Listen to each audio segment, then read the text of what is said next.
Hi class, welcome to Module 4 as we move on. So this will be February 8th is the beginning of this per your schedule. And if you notice, we're covering 2 chapters, gender and sexual orientation. So we're bringing those together. Also pay attention to on your syllabus that your poster is due next week. So it's coming into play here that you should have gone over the directions for it and been thinking about what a social problem is. Usually when I have students miss points on this particular project, um, uh, it is because they do not choose a social problem. Lowering their grade also, you can see if you don't cite your sources, if you don't include those as you look at this project. But looking forward to some great posters. So let's move on and start talking about this particular module. I'm going to pop over to the module directions. We're going to look at the impact of gender on social problems and the impact of sexual orientation.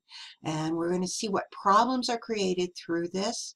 And we're going to understand that many of these things are put together as a social construct. I'm not going to spend a lot of time on that. And because we have 2 sets of PowerPoints, we're not going to be looking at those as deeply. But let's start with the PowerPoints for Chapter 4 and just look at them briefly. And let me realign this to get within the PowerPoint slide for you. And as you're looking at this, we're looking at big pieces here. The inequality based on gender. Now, understanding that there's a difference between sex and gender. Sex is the fixed physiological difference between men and women. Okay, genital differences, the way our bodies are built, the strength differences, they're biological, where gender is a social construct where culture and society determines the role of what gender. And so social scientists believe that gender differences are a product of socialization. Think about it. Before a child's even born, we start thinking pink or blue, what toys they're going to play with, that there are significant issues as far as prejudice, discrimination, and who controls what. How soon do you get to date? What are your behaviors expected to be? And so we see these traditional gender stereotypes that are reinforced through schools and social peers and media, all that we see, and then even video games that we play, who's out there and what goes into place. And believe me, things are changing, but they're still staying the same. And so that we see this differences coming back and forth. The problem here is, as we look at it, all of these social problems, we're going to start seeing the isms pop up. And you saw that with the last module. Sexism is one of those isms, racism, ageism, right? And we can see the fear of people with disabilities. Those all come into place where prejudice or discrimination is based solely on someone's gender. Interesting as we start thinking about this, and we think about we're a modern country, it doesn't happen. Oh, but you're going to see that it still does. And what's interesting is it's very predominant still in society without us even knowing that it's there. So, politics, we're not even in the top 10, are we? For the place that women sit within that. And it's important to know that there is a significant difference from political candidates that are women to men. Now, obviously, there are very different opinions going into place, and you may not like a candidate because of their opinion, but there's a different evaluation of women. And that has been so driven in our current political election that someone can comment about the way someone looks if they're a woman or criticize their dress. And you don't do that for a man. You know, that there are free levels of attack that come into place that are still in place, even though we consider ourselves much more egalitarian today. So let's look quickly at the perspectives. The functional perspective argues that gender equality is inevitable because it's biological and that it puts us in the right place, and gender inequality is not a product of power, but rather functional and necessary in society. Now, remember that when we look at functionalist theory, most people look at that as a guide to put a thought process into place, and that most sociologists are not functional sociologists, but they strive to look at the social institutions from those. And therefore, when we look at social institutions that especially deal with gender, family, okay, that these gender roles may be something that society wants to hold into place. So the stabilization of the family, pretty strong emphasis when we look at this. And then we look at the conflict theory. Now, Marx, when he was writing, and actually this was John Ingalls writing with Marx, wrote about the fact that the worst place for a woman to exist was in marriage, because at the time period she was owned by her husband. The salary she brought home, and remember, women were always working, and the work that she did put her as a subservient level, that the man was, in this case, the bourgeoisie, and the woman was a proletariat. And that falls into that matriarchal issues that we face, and therefore you can see the patriarchal system where men dominate over women. Okay, and the fight back and forth. And we say, it doesn't exist today, does it? Women can inherit. It's not like the 1800s where only a son could inherit under English law or under certain of the state's laws, that there were significant difference of way they were treated. Now, today, women can divorce their husbands and get the children, that the children are not properties of the husbands. So there's been a lot of change out there. But there's still an act of sexism related to the difference between men and women. And we're going to see that when we look at the statistics as far as what's going on in the world. So the feminist perspective goes the one step further to say that as we look at society, we argue from the man's standpoint that women are in this subordinate position, and we fail to look at the women's perspective. And you can see how they're tied together in the look at what goes on with them.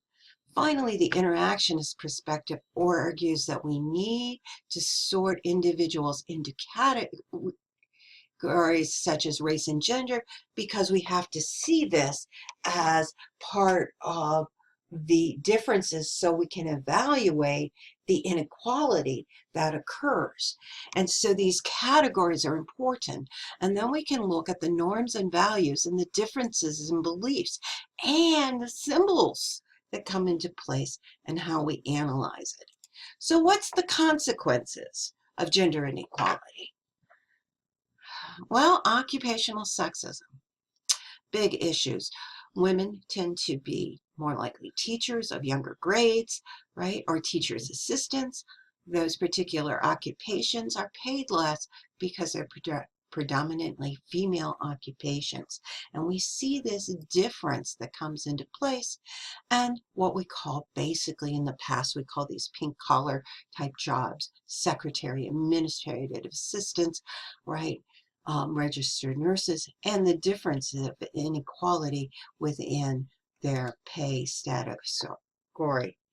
So as we explore this, it's important to look at what goes on. And there's a separation of women from non-manual labor and men into manual labor. And men are more likely to be in construction. They're more likely to be auto mechanics. In fact, almost 98% of auto mechanics are men. And then we have the issue of even race car drivers and trying to get into that effect. And so we see this horizontal segregation that occurs, and the stereotypical view that's reinforced of who can do what comes into place. Pretty strong issues. And then we see this vertical separation. We talk about the glass ceiling, that women remain in lower paying positions and lower paying jobs. Let's look at college professors. Women are less likely to become full professors than men. They're less likely to have, they're likely to serve on more committees than men and be tied down by promotions. We can see that within corporate levels when we look at corporate, the 500 companies led by women are less than 10% of them have women in their hierarchy. And so when we look at GM being led by a woman now, we're saying, yay, we've got there. But the reality of it is that there's few that get there. And so we see this vertical segregation. And in fact, it changes their lives, that women oftentimes are expected to give up the other pieces of their lives, like family, to get that hierarchy within the process. There's a significant difference. In 2012, women made 76.5 cents on the dollar. In other words, 77 cents on the dollar compared to what men earned. And that's looking at them working the same amount hour by hour that we look at the difference. Now you'll find that the politicians say this is an unfair marker out there because women don't work as many hours and that they don't make up as much of the workforce. Women make up more than 50% of the workforce today. Yet the jobs that they are in, yes, they work fewer hours, on average only about 38 hours per week, where men work 42, but it's the dollar amount. And listen to this very carefully as you listen to the politician talk about the difference. Human capital, the skilled worker acquires this human capital through education and work experience. Women earn less because of the difference of the kind and the amount of human capital they acquire. Women are more likely to be educated, by the way. We'll look at this in education. They have a higher rate of bachelor's degree and currently earn more masters than men, but their work is often devalued. That it is not as important. Other things as you're looking here, we've talked a little bit already on educational attainment and the difference within gender that comes into place has significant effects on it.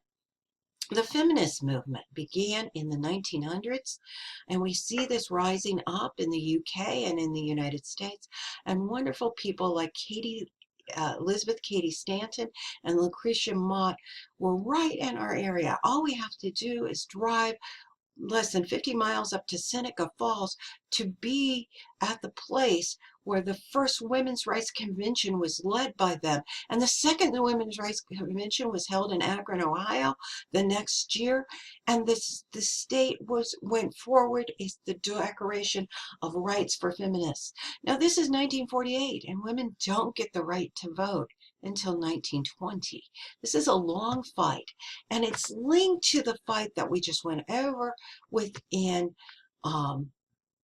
the fight for racial inequality as we look at the civil rights movement going through this time period as well. So we see this tie of fighting for women's rights and moving forward. The second wave of women's rights began in the 1960s, and we see the Title VII, the Civil Rights Act, and we see Title IX coming into place in 1972. Now, Title IX is really important to us. If you notice in your syllabi, you have things about Title IX, and it's involving sexual harassment. But the Title IX, as it first came in, really looked at the inequalities in school systems and providing support for female students and the inequality within the sports sector. So there's many pieces of Title IX that are important to look at. So responding continually to this were movements to fight for rights. Now, social movements are both work for positive, I won't say positive change, but change towards the more liberal and change back to the conservative. As we start talking about these social movements, and you've seen social movements as we looked at race and racism that occurs, which is a major social problem, and therefore we've put in some solutions. You can also see how much social movements tie back and forth. And so as we move to some of the social movements that have been currently going on, like the Tea Party movement, which look at feminism in a different way than the feminist movement to have more equality for women. So we see these movements move through and look at inequalities. Pretty important pieces as we start to explore these differences. Now, included in this module, we're looking at sexuality and sexual orientation. And again, there's a biological difference, isn't there?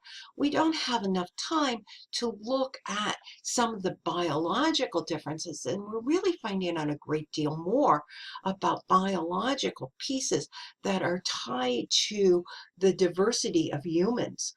But here we're talking about sexual orientation. And that's really talking about the classification of individuals as according to their preference for emotional and sexual relationships.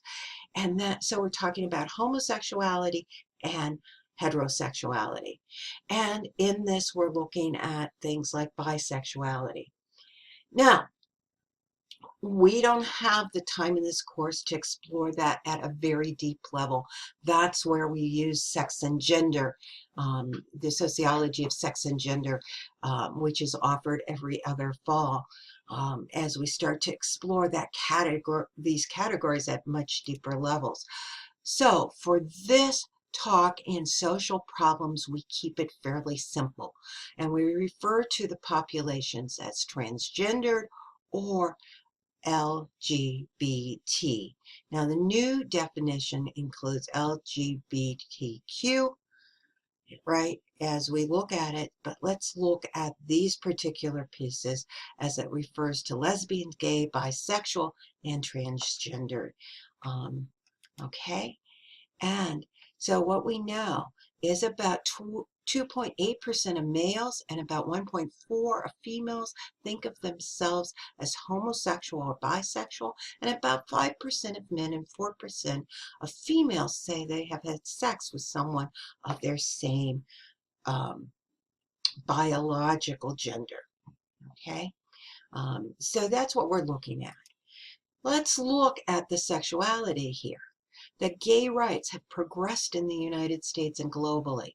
National polls have really showed a support for gay and lesbian individuals, and we know that by the changes in our law and the fact that last summer the Supreme Court ruled for the legalization of gay marriage across the United States. Now, there's a lot of issues with this because marriage is a state or governed event. So this federal stance going forward, and we're watching still as fights are going back and forth. But there's a lot of information here that you'll be looking at as far as the research on the discipline of homosexuality. There's the biological pieces that are, some of it may be genetically based and hormonal. And we know that as we're studying the development of an embryo, that embryos, there is some research that is now showing that everyone is born female and then develops into male or female as we are growing in the womb. It's interesting because we know turtles do that they're born one sex, and it makes a difference on the depth of how they're buried in the sand and the heat that they're exposed to, whether they become male or female. We just don't know enough about humans yet to understand all that.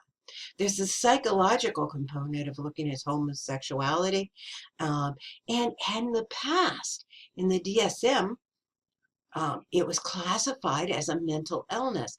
Now today, we identify it as acceptable and not a mental illness in the process. And the sociology, when we're looking at sexual orientation, examines it in the fact of social and structural factors. In other words, how we fit in society, how we fit into organizations, what goes on with the inequality or equality and the biases that come into place. So we see that bias is part of the process. You'll notice I skipped over the theories as we get into this. It's important that you look at those, but understand that they're very, very tied to the same theories that we just went over related to gender. And so we have this sexual bias that comes in place that puts in policies that fall under conflict theory. We have the issues related to the interactionist perspective and seeing how we process and come out and disclose within society. So let's look at this as a social problem and why this is important. That there was legislation out there that has been put into place to try to eliminate or the discrimination and prejudice against women, against bisexuals and homosexual people, and we have looked to change the laws. There are still sodomy laws in effect that apply to homosexuals and heterosexuals, and they were more vigorously applied to those that were same-sex partners. And 13 states still had sodomy laws in 2003. Now, a lot of them did not enforce those, but it depended on where you lived and how they would prosecute that. So we've seen some major changes, and obviously our book's behind on this, but we've seen some major changes that have come into place as far as what's going on and the penalties in place, as far as denying access for homosexuals. And so that we've seen the moving of the bill by Barack Obama that promised people would be protected from violence within the workplace as well as other places, and we've seen hate crime laws come into place. We've seen the recognition of same-sex partnerships, and more than 41 states had such bans in place, and as I stated earlier, the Supreme Court ruled against those bans, and here in Pennsylvania, that ban was dropped. The state did not choose to fight it, and gay marriage is now recognized, right? The rights of same-sex couples. So our book's way behind on this. It's important that you look at this particular issue and see how far we've come and what changes are occurring. Employment. Between 1/4 and 2/3 of LGBT people report losing their jobs or missing promotions because of sexual orientation. Now, this measure is hard to get, isn't it? Because there are multiple reasons people lose their jobs. But this is the belief that it has come into place.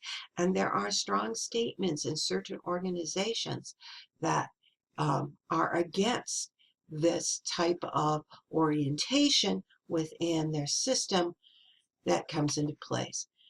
So Denmark was the first European country to recognize same-sex unions. And we've seen that it has moved a long way. And from 1989 to 2016, we can see that the United States has moved through that process in almost a 20-year look. So let's look at how else it has changed. Military service. We went to the don't ask, don't tell, and now we have the moving forward, and still there is high levels of homophobia. I don't think we cover enough here. I think this is an important piece for discussion for this class as we look at the problems that exist for people who are part of the LGBT community and how they fit in society. You are the generations, the students today, that are moving forward to attack some of these issues and make sure that the world changes and recognizes this as we start looking at these problems. You've noticed because of that, I want you well aware of a number of things here. One of my favorite people to give you is our first quick video that you're going to watch on feminism and why feminism, to be a feminist, is an important piece as we look at equal equalness in society, and just some information on the Lilly Ledbetter story, which is a heartbreaking story that looked at the fact of paying a woman less for 28 years of her life and taking it to court and winning, but then losing at the Supreme Court level so that we changed the law because she had to report the differences within a 90-day period of time. And yet she didn't find out about it until 28 years later. And therefore, it was okay to pay her less than men who were doing exactly the same job, even with less seniority in place. I include a clip for Michael Kimmel here as well. Michael Kimmel is a sociologist and he's written a lot on men. And I think it's important that he talks too of why understanding why men need to be feminists as well in the process. And so as you start to explore that, I also have some information on uh, gay marriage, and I'm asking you to use for your major movie this week your access to the film Anti-Gay Hate Crimes. I'm hoping that your Films on Demand will be working. I was having some problems with it this morning as I was searching for another course, yet it seems to be coming up here for you. So great information as you start moving forward and then move towards your discussion for the week. Your module discussion is, oops, and I brought you to the wrong place. I will clean that up. For the week, we'll cover both of these items within gender. With that, I'm sorry for the long lecture, but 2 chapters at once. But we'll get you started. Please make sure you are asking questions and let me know if these are beneficial to you. Have a great day.